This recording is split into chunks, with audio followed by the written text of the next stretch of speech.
Hi folks, this is Everest. Everest is whoa! Everest is 11 weeks old. Just took a little flight there. He's a little hungry. Everest is he's a very good boy. I love Everest. Let's see if he's kind of hungry. So I'll feed him. I'm gonna have him out for a few minutes here, and let's go ahead and feed you, boy. I know you're hungry. Everest is a good boy. He's not a beggar. Sophie's starting to beg a little bit. I mean, it's not a terrible thing to do. It's kind of natural. 1, 2, 3, 4. Some birds just beg a little bit more than others. That's all. His personality is well, he's still developing. He's got just a minute, boy, come on. He's got another month to catch up with where Sophie's at, so he may get a little more demanding in the next month. He's got all the size and everything, and oh, he's really not in the frame here too well, is he? There we go. Let me back it out a little bit so we can catch him. I haven't done a video with just Everest, so usually I have them both together. And sometimes, you know, trying to do 2 at a time, that can be a little interesting.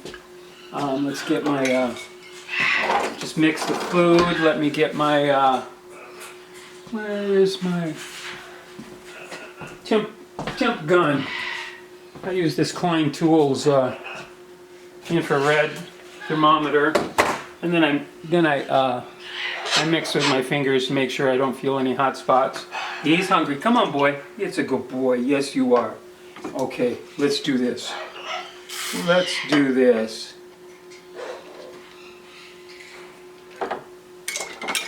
He's just always been such a good boy. He's a good eater. Come on, boy. There you go. Oh, there you go. I'm not looking at the monitor, so I don't know if that's all my arm or whatever, but I guess the main point is that we get him fed right now. Okay, come on, boy. He's usually a good boy. Come on. Come on. There we go. Kept that gullet, that throat open for me. 2 of those are a little bit large syringe, about I think 35 mils. So for him to eat 2 of those is good. That's my preferred amount for him. He's a big boy.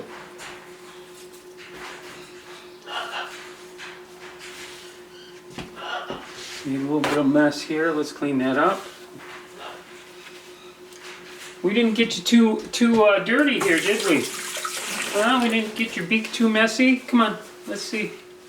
Let's see. Good boy.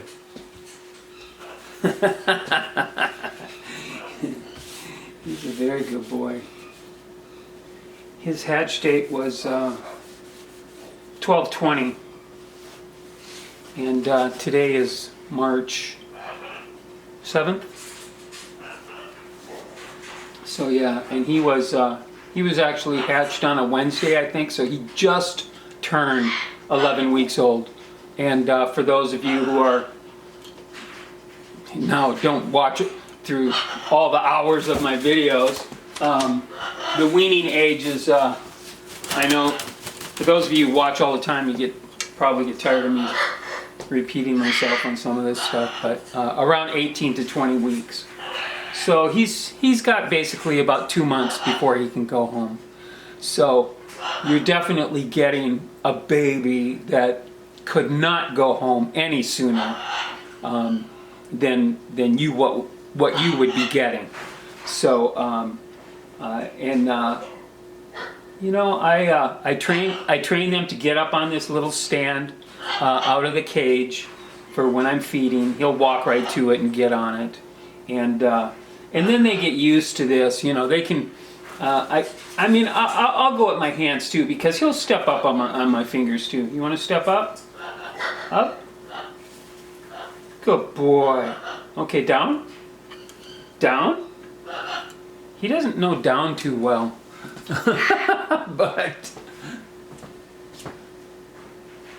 but he's getting there.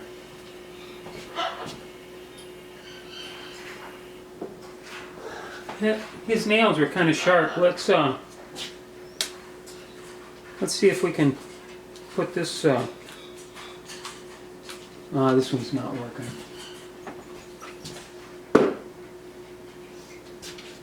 I was going to put a little Dremel on his toenails there. Huh? We could do a little clip, I guess, huh? Do you mind if I clip your nails a little bit? Come here, boy. Here, let me get my glasses so I can see what I'm doing.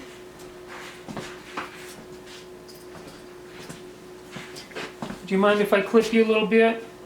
I know it's always kind of a, don't really like that. Come here, come here.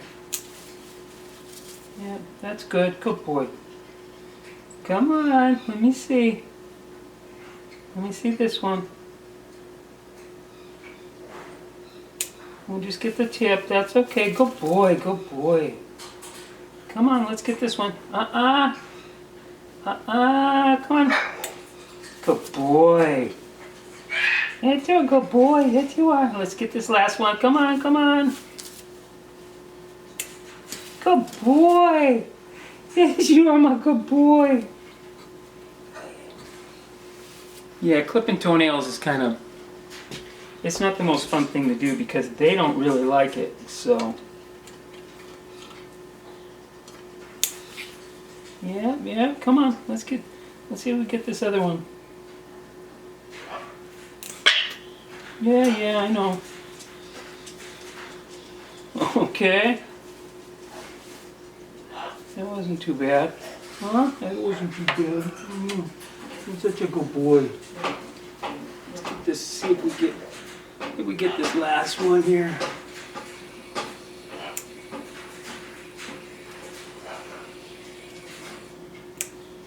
There we go.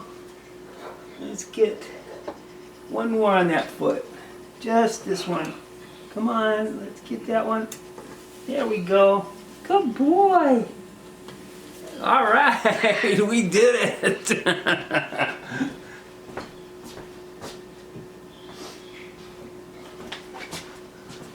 Such a good boy. Yes, you are a good boy. Oh, you're a good boy. Yes, you are. So good. Good boy. All right. Introducing Everest, huh? Come on, you had some junk down there. There you go. Good boy. It's so funny. The last boy I had, his name was Logan. I still have his videos up there. He actually was talking by the time he was weaned, which is amazing. That really, I've had a lot of these babies. I'm into the 40 now, 40 plus, and Logan was the first one that ever really spoke clearly by the time, you know, he went home. It was just amazing. He was just one of my best babies. I loved Logan. I was like, you know, I'm not worried about that much finding a buyer for Logan because I was ready to keep him. Because I haven't kept any of my babies. I mean, I have the parents, and I'd love to keep them all. But, I mean, I just can't I do have some room. But I suppose I'll wait till the day where I absolutely have to keep one, you know. like for some reason, I don't know, what if I get a deformed one and something, his wing isn't right, or is, you know, you never know. Out of so many babies, you're bound to get some kind of different issue. I actually have a bird that someone kind of jolted me on. I bought a female green wing, and then I did a DNA test on it. It was a male, and the story that they gave me was all false. So it was, I mean, you can't say it was a complete scam, but I did kind of get scammed, and so that he was older than he was supposed to be. I could tell because he had a big cataract in his eye. He was different than the picture they gave me because I could see the cataract in my pictures, and the bird that they sent me the picture did not have a cataract, and also the facial feathers on the green wing the green wing macaw has facial feathers, and the pattern was different. So I know they just lied to me, and man, I hate that. You know, I'm so honest with everybody and just transparent. I show you everything. I show you my babies.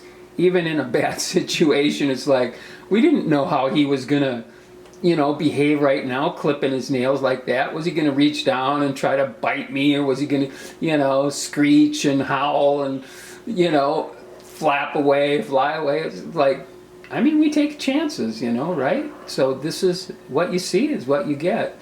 And but anyways, long story short, or like with me, it's usually a long story longer.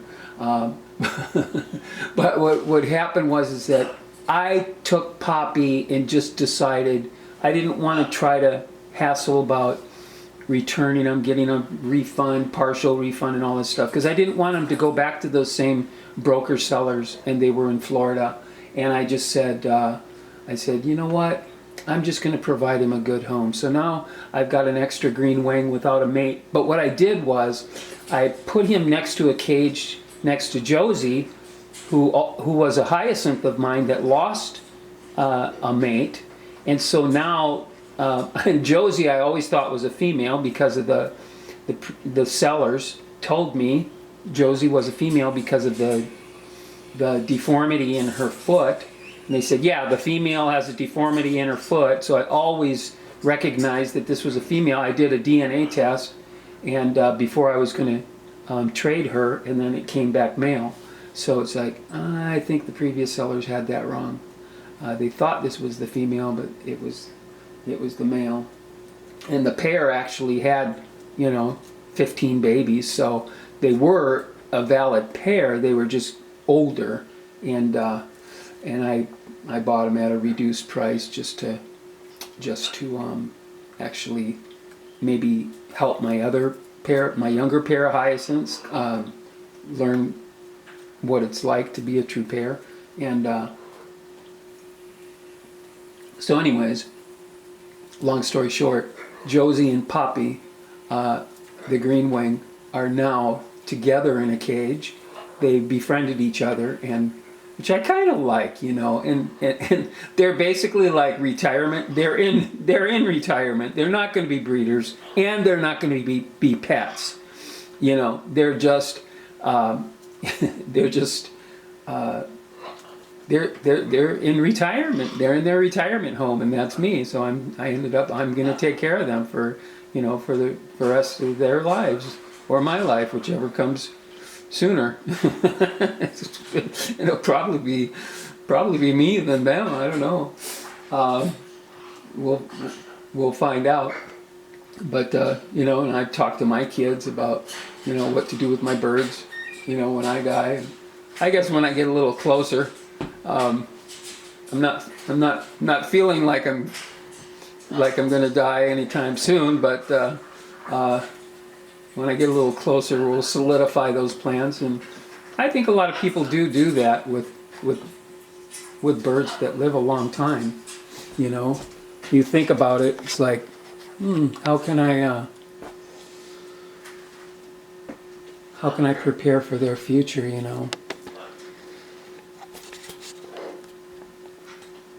So I'm not sure how much time I have on this, but my video actually cuts off after 30 minutes. So I usually like to give a proper goodbye. But I don't think I've been I don't think I'm close to 30 yet. I don't see a timer on here, but we'll figure that out. But anyways, folks, that's a little bit about, I don't know, I always talk about me a little bit as a bird breeder and what I'm doing in my home, and I just, you know, I just hope that folks get to know me a little bit, and you know, trust me and my birds, and I just think it helps, you know, knowing someone who's approachable, that you can, you know, ask questions and things like that. Now, I don't go into all the comments. There's just too many comments, and if you do have questions and you want to get a hold of me about a bird, just use my website. I always answer every inquiry from my website, which is at, well, I post it. Hey, you guys, Josie, don't get puppies on.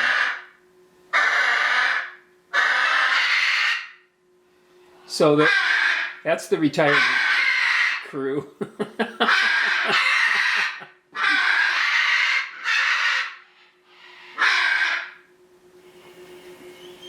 Oh, I know what got him wound up. He's calling to the macaws downstairs.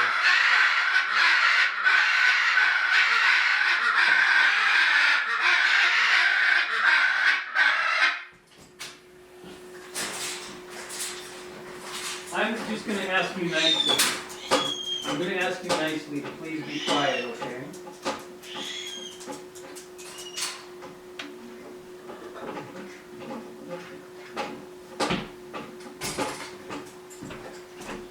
All right, folks.